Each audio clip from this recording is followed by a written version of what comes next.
ఇంకా అండి కాకరకాయ బాగా మగ్గిందండి, ఫుల్గా మగ్గేసింది. కొంచెం మగ్గినాక ఉప్పు, కొంచెం ఉప్పు, తెల్లబాయ, కొబ్బరి, కొంచెం కారం పొడి అన్నీ మిక్సీకి ఆడిచ్చేసుకొని దీంట్లో వేసేయాలండి. వేసేసి ఒక 10-15 మినిట్స్ అట్లా ఉంచాలండి. మసాలా అంతా బాగా దానికి అంటుకుంటుంది అనమాట. అంటుకున్నాక లాస్ట్ దించే ముందు కొంచెం బెల్లం ఉంటుంది కదండి, కొంచెం బెల్లం అట్లా దంచి దీంట్లో కూడా అట్లా వేసేయాలండి. బాగా వేసినాక బాగా కొంచెం గ్రే లాగా వస్తుంది. కానీ టమాటా కూడా ఏం వేయకూడదండి, ఓన్లీ జీలకర్ర, ఆవాలు, కరివేపాకు, ఒక్క ఎర్రగడ్డ అంతే. అవి వేసేసి కాకరకాయలు బాగా ఉప్పేసి కడిగేసి ప్లస్ మన దాంట్లో అంతా బాగా అట్లా మగ్గాల, కొంచెం ఉప్పు వేయాల.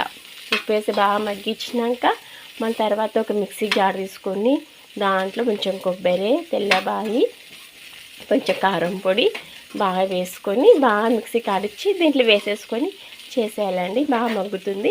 తర్వాత కొంచెం బెల్లం వేయండి. వేసేసి అది కూడా బాగా మగ్గినాక తెచ్చండి. అది కూడా మీకు చూపిస్తానండి. ఇంకా చపాతీ కూడా బాగా పిసికి పెట్టేసానండి. డైలీ చపాతీ చేసుకుంటానండి, మార్నింగ్కి ఈవినింగ్కి అన్నమాట. చూడండి ఎంత మెత్తగా ఉంటుందో. అన్నం కూడా రైస్ కూడా అయిపోయింది. ఇది మా పాప స్కూల్లో హాలిడేస్ కదండి, సెకండ్ సాటర్డే సండే హాలిడేస్ కాబట్టి ఇంకా ఇంటికి హాస్టల్ నుంచి పిలుచుకొచ్చేసాను. కానీ ఇక్కడ లేదండి, వాళ్ళ నాన్నమ్మ ఇంటికాడ ఉంది. ఇక్కడ నేను మాత్రం, మా ఆయన మాత్రం ఉంటాము.